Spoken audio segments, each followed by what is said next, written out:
3 minutit lisaaega, palun. Ma sissejuhatuseks esiteks retoorilise küsimuse, et mida teha, kui meil on valimisteenistuse juhataja, kes tuimalt valetab. Valetab avalikkusele, valetab Riigikogu komisjonile, valetab, et korduslugemisel ei tekkinud mingeid tõrkeid, ei juhtunud mitte midagi halba, kõik sai kinnitatud. Puhas vale, kristallselge vale. Aga näe, osad inimesed usuvad teadust, usuvad Veerpalu, usuvad valimisteenistuse juhti.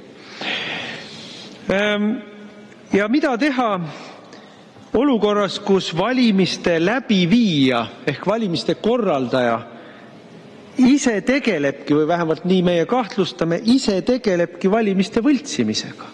Mida teha sellise valimisteenistusega? Mida teha, kui valimisteenistuse ehk valimiste läbiviija järelevalveorgani ehk valimiskomisjoni näol on tegemist organiga, mis teeb katet valimiste võltsimisele. Ja Riigikohus omakorda teeb katet valimiskomisjonile. Vaadake, see ei ole üldse, need on sellised, ei ole retoorilised küsimused, et kui see tõepoolest nii on, siis on meil tegemist riigipöördega. Siis meil valimiste korraldaja korraldab riigipööret, valimiste korraldaja järelevalveorgan ja Riigikohus teevad poliitilist katet riigipöördele. See on see usalduse küsimus. See usalduse küsimus ei ole abstraktne. See on küsimus sellest, kas need organid, kes meil on valitud, eelmine Riigikogu valimised, need kohaliku omavalitsuste valimised, on organid, millel tegelikult on õigus üldse midagi otsustada või valitseda. Ja kuni kontrollida ei saa valimisi, e-valimisi, senikaua ei ole ümber lükatud kahtlust, et valimisi on massiliselt võltsitud. Ja mida me oleme saanud teada neil valimistel nüüd?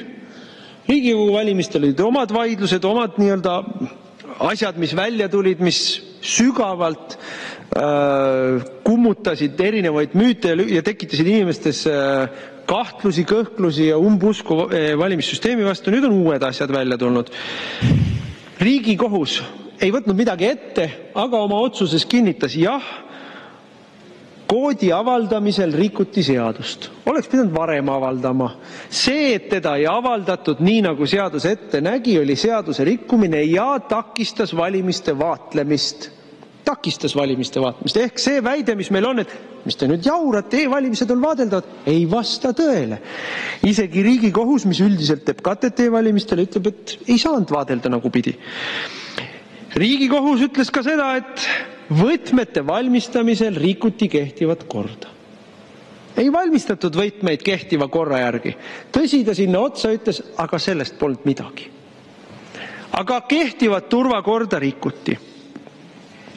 Nüüd tuleme tagasi selle valetava valimisteenistuse juhi juurde. Valimisteenistus ütleb, et OSCE vaatlusmissioon ei ütle, et e-valimised on kuidagi võltsitavad või midagi taolist, et ütleb, et kõik on hästi. Ei ütle. Vastupidi.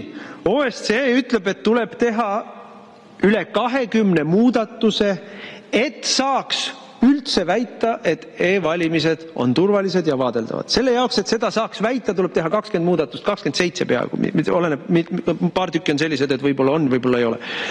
Nüüd, mitte ühtegi OSCE poolt antud soovitust, mille nad on teinud juba varasematel valimistel, nii 23. aastal kui 21.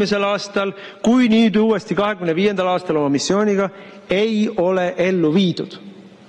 Ei ole ellu viidud, kuigi see sama Koitmäe ütles, et jaa, lugesime OSCE raporti läbi, jaa, seal on soovitused, mis teevad turvalisust paremaks, vaatlemist paremaks, jaa. Et kui need asjad ära teha, siis on asi palju parem. Aga neid asju mitte ühtegi ära tehtud ei ole. Valimistel toimub e-valimiste korduslugemine. Korduslugemisel valimisteenistuse enda poolt välja valitud audiitorfirma, mis on seotud siis Riigi Infosüsteemide Ametiga, mis on omakorda siis see asutus, mis meile seda tehnilist lahendust valimisteenistusel pakub, ehk kõik on üks väike kamp, ringkäändusega väike kamp, ise valivad välja, teevad sihitud kutse riigihankesse, et leiaks endale audiitori, saavad selle audiitori kätte. Isegi see enda käe järgi välja valitud audiitorfirma ütleb korduslugemisel, et e-valimiste tulemuste terviklikkust ei saa kinnitada. Suurelt seina peal kirjas. Valimisteenistus ütleb selle peale, et probleeme polnud. Probleeme polnud, kõik on hästi. Mida on nendega ette võtta? Kust otsast seda üldse seda kakukest hakkad veeretama? No ei olegi nagu kuskilt otsast kinni võtta. Aga mida me saame öelda kogu selle info põhjal, mis on 23. 21. aasta kohalike valimiste, 23. aasta Riigikogu valimiste, nüüd 25. aasta kohalike valimiste pealt e-valimiste teemal avalikkuse ette tõusnud. Kõik, kes on tahtnud näha, kellel silmad üldse peas on saanud näha. Esiteks, täiesti võimatu on rääkida sirge näoga sellest, et e-valimised on vaadeldavad. No ei ole vaadeldavad. Sa ei saa vaadelda programmi, sa ei saa vaadelda tarkvara ega riistvara. Meile näidatakse ühte kasti, mis seisab valimisteenistus laua peal. Me ei saa kontrollida, mis juhtmed sinna lähevad, mis ühendused seal on, missugused programmid seal peal on, kas on pahavarast puhtaks tehtud, kas on ühendused, mis on turvalised. Me ei saa seda kontrollida. Riistvara me kontrollida ei saa. Sellepärast, et riistvara on nii peen masinvärk, et seda ei tohi keegi teine puudutada, sest muidu võib juhtuda, et keegi saab sinna ligi. No vot nii, vaadelda ei saa.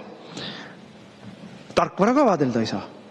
Tarkvara ühte osa koodist, valimiste koodist on võimalik vaadelda, aga pole võimalik vaadelda, kas see on see sama tarkvara, mis on auditeeritud ja kas seda sama auditeeritud tarkvara ka päriselt häälte kokkulugemisel kasutatakse. Seda me kontrollida ei saa.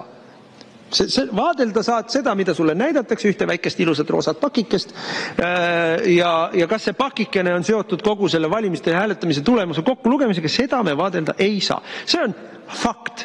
Selle vastu ei saa vaielda mitte keegi, seda isegi on põhimõtteliselt oma erinevates otsustes kinnitanud meile nüüd üle ka Riigikohus.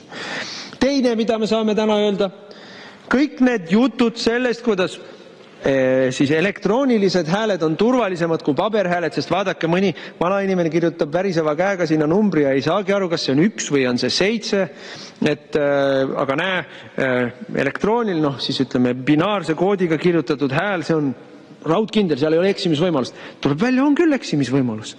Loeti hääli kokku, korraga oli üks hääl kehtiv ja see sama hääl kehtetu. See sama audiitori tarkvara ütleb, ei saa kinnitada tulemuste tervikus. Ehk siis see matemaatiline programm, mis peaks meile ütlema, et valimistulemus on vot selline ja et see valimistulemus on täpne, see ütleb, et ei, ma ei saa seda kinnitada. Need ei ole valimised. See on farss. Ida-Saksamaal, Nõukogude Liidus ka toimusid nii-öelda valimised. Kõigile anti konserv, ananassi ja apelsiine ja et käige valimas. Need ei olnud tegelikult valimised. Demokraatlik valimisprotseduur on midagi hoopis muud ja võtta seda meil ei ole.